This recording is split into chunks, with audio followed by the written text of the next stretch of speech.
Hello friends, welcome once again to my channel Mastermind। आज हम इस वीडियो में chapter first class 10 science and technology का measurement chapter discuss करने वाले हैं। इसका आधा पार्ट मैंने पहली वीडियो में ही डिस्कस कर चुका है। अगर आपको वो देखना है तो मैं इसकी लिंक डिस्क्रिप्शन बॉक्स में दे दूँगी। और आज हम इस वीडियो में बचा रेस्ट पार्ट जो भी डिस्कस करने जा रहे हैं। तो प्लीज़ मेरे वीडियो को पूरा देखिएगा और लाइक और सब्सक्राइब करना बिल्कुल मत भूलिएगा। चलिए तो शुरू करते हैं। पिछले वीडियो में हमने डिस्कस किया था कि जो है कि मेज़रमेंट क्या होता है, उसकी यूनिट क्या होती है और पुराने ज़माने में हमारे एंसेस्टर्स कैसे मेज़रमेंट करते थे। अब इस वीडियो में हम डिस्कस करेंगे कि हमें स्टैंडर्ड यूनिट की ज़रूरत क्यों पड़ी। हमें नीड फॉर स्टैंडर्ड यूनिट यानी हमें स्टैंडर्ड यूनिट की ज़रूरत क्यों पड़ी। जैसे कि हम जानते हैं कि पुराने ज़माने में लोग अपने हाथ से, फिंगर से और लेग से मेज़रमेंट करते थे तो वो इनएक्यूरेट होता था, यानी सब जगह पर सेम नहीं होता था। किसी का हाथ लंबा होगा, किसी का छोटा होगा, किसी का बहुत लंबा होगा, तो वो मेज़रमेंट एक्यूरेट नहीं होगी। तो इसके लिए हमें एक स्टैंडर्ड यूनिट की ज़रूरत पड़ेगी। तो इसलिए हमें स्टैंडर्ड यूनिट की ज़रूरत पड़ी और इसकी वजह से हमें दूसरे कंट्रियों से सामान मंगाने या बेचने यानी कि ट्रेड करने में भी बहुत प्रॉब्लम होती थी। तो इसीलिए हमें स्टैंडर्ड यूनिट की ज़रूरत पड़ी जो इस कंट्री हो चाहे दूसरे कंट्री हो, सब जगह एक्यूरेट हो। नेक्स्ट टॉपिक है इंडियन मेज़रमेंट सिस्टम, कि इंडिया में कैसे मेज़रमेंट सिस्टम किया जाता था एंशिएंट पीरियड यानी पुराने पीरियड में। एंशिएंट पीरियड में कोई स्टैंडर्ड यूनिट तो होती नहीं थी, तो एक्यूरेट मेज़रमेंट के लिए तब उस ज़माने में पेड़ों की परछाई को यूज़ किया जाता था और ब्रिक्स को यूज़ किया जाता था, क्योंकि ब्रिक्स की जो मेज़रमेंट होती थी वो चाहे इस कंट्री हो चाहे दूसरे कंट्री में हो, वो हर जगह सेम होती थी। तो पुराने ज़माने में पेड़ों की परछाई और ब्रिक्स से सामानों को नापा जाता था, उसकी मेज़रमेंट की जाती थी। नेक्स्ट आपके बुक में बताया है कि चंद्रगुप्त मौर्य के पीरियड में मेज़रमेंट कैसे की जाती थी। तो उस टाइम जो है मेज़रमेंट के लिए एक परमानेंट वहाँ के जो राजा चंद्रगुप्त मौर्य थे उन्होंने मेज़रमेंट सिस्टम निकाला था, जिसमें उन्होंने 8 परमाणु को एक राज्यखंड और 8 राज्यखंड को एक लिक्षा के बारे में बताया था। ये पूरा जो चार्ट है उसके लिए दिया गया है कि 8 परमाणु 1 राज्यखंड होता है, 8 राज्यखंड 1 लिक्षा होता है और 8 लिक्षा 1 योका मध्य होता है।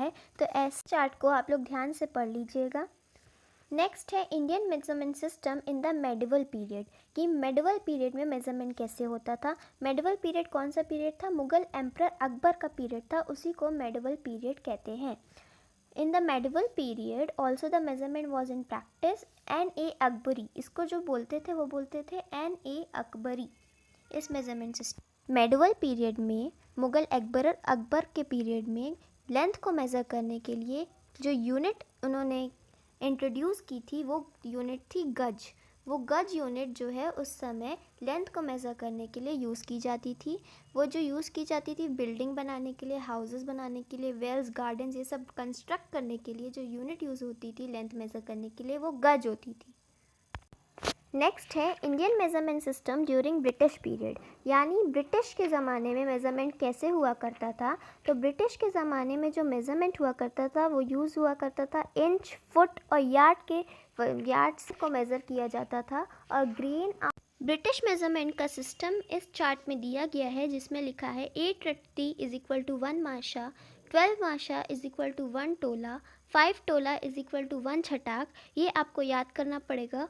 और ये इस चार्ट के वजह से मेज़रमेंट किया जाता था ब्रिटिश पीरियड में। नेक्स्ट आपकी बुक में इंटेक्स क्वेश्चन 1.2 दिया गया है और मैं इंटेक्स क्वेश्चन और प्लस टर्मिनल एक्सरसाइज के आंसर्स का वीडियो नेक्स्ट वीडियो में बनाऊंगी। तो प्लीज़ मेरे चैनल को सब्सक्राइब ज़रूर कीजिएगा। इस चैनल पे आपको पूरी बुक में टर्मिनल क्वेश्चन के आंसर्स वगैरह सब मिलेंगे, तो प्लीज़ मेरे चैनल को सब्सक्राइब करिएगा। आपकी बुक में है द मॉडर्न मेज़रमेंट सिस्टम। अब हमने पढ़ा था कि पुराने ज़माने में मेज़रमेंट, इंडियन मेज़रमेंट कैसे होता था। अब नेक्स्ट है द मॉडर्न मेज़रमेंट सिस्टम, कि आज के ज़माने में मेज़रमेंट कैसे किया जाता है। तो आज के ज़माने में मेज़रमेंट SI यूनिट से किया जाता है। जैसे जैसे समय बढ़ता गया वैसे वैसे साइंटिस्ट लोगों ने फ्रेंच रिवॉल्यूशन करके मेज़रमेंट का नया सिस्टम चालू किया। तो साइंटिस्ट लोगों ने जब यूनिट की इन्वेंशन की तो दो यूनिट सबसे ज़्यादा इंपॉर्टेंट थी। फर्स्ट थी CGS and MKS system. CGS है आपका centimetre gram and seconds and MKS है मीटर किलोग्राम सेकेंड्स। ये सिस्टम आपके बनते, इसको याद करिएगा। CGS का मतलब है centimetre gram second and MKS का मतलब है मीटर किलोग्राम सेकेंड्स। ये 1958 में इंट्रोड्यूस की थी, जो स्टैंडर्ड यूनिट टाइम, मास और लेंथ को मेज़र करने के लिए। नेक्स्ट है SI units. And international system of unit is called SI unit. SI unit क्या होती है? International system of unit. SI unit का फुल फॉर्म है इंटरनेशनल सिस्टम ऑफ यूनिट, जो अडॉप्ट की थी 1960 में एक general conference on weight measures CGPM में ने जनरल कॉन्फ्रेंस की थी वेट एंड मेजर्स पे, और जिसको 1960 में अडॉप्ट किया गया था। SI is an abbreviation name of French chemist Lee System Internationale de Units। SI unit किसके लिए यूज़ की जाती है? वो फिज़िकल क्वांटिटीज़ के लिए यूज़ की जाती है। और फिज़िकल क्वांटिटी क्या होती है ये मैंने पिछले वीडियो में ही डिस्कस किया था, तो प्लीज़ मेरा वो वीडियो देख लीजिएगा तो आपको समझ आ जाएगी। SI यूनिट जो बेस्ड होती है वो होती है 7 बेस यूनिट पे बेस्ड होती है। 7 बेस यूनिट क्या होती है? Length, mass, time, electric current, thermodynamic temperature, amount of substance and luminous intensity. ये जो SI यूनिट बेस होती है वो 7 बेस फिजिकल क्वांटिटी पे बेस्ड होती है। ये चार्ट में आपको 7 बेस फिजिकल क्वांटिटीज़ दी गई है, जो है लेंथ का जो सिंबल है L है, इसकी SI यूनिट मीटर और इसका सिंबल M। ये आप चार्ट ध्यान से पढ़ लीजिएगा। ड्राइव्ड यूनिट और SI यूनिट्स में क्या डिफरेंस होता है? जो SI यूनिट होती है वो अपने आप में ही इंडिपेंडेंट होती है, जैसे कि लेंथ, मास, टाइम ये इंडिपेंडेंट होती है। और जो ड्राइव्ड यूनिट होती है वो SI यूनिट से बनाई जाती है, वो SI यूनिट पे डिपेंडेंट होती है। जो SI यूनिट के साथ मिलकर बनाई जाती है वो ड्राइव्ड यूनिट कहलाती है।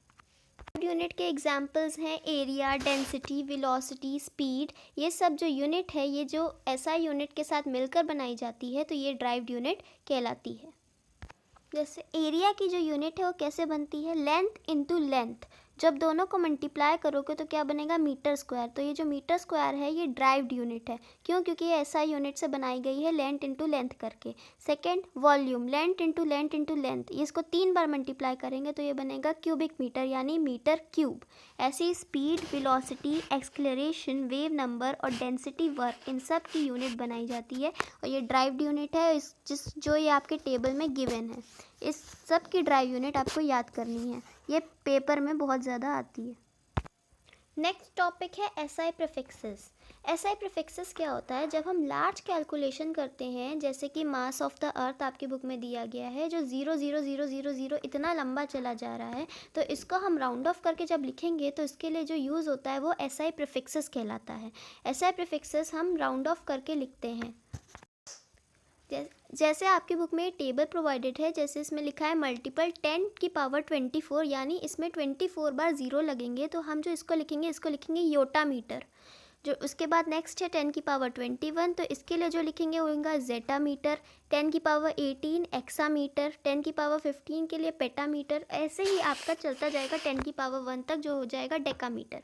और नेक्स्ट आपकी साइड में माइनस में दिया गया है 10 की पावर -1, 10 की पावर -2, तो उसके लिए अलग यूज़ होगा। उसके लिए decimetre, centimetre, millimetre, micrometre use होगा। और ये आपको याद करना पड़ेगा। इस टेबल को आपको पूरा अच्छे से याद करना पड़ेगा कि किस SI प्रीफिक्सेस कौन से चीज़ के साथ यूज़ होगा। तो यहीं पे आपका चैप्टर भी फिनिश हो जाता है। आपको मेरा वीडियो अच्छा लगा हो तो प्लीज़ मेरे वीडियो को लाइक, शेयर और सब्सक्राइब ज़रूर कीजिएगा।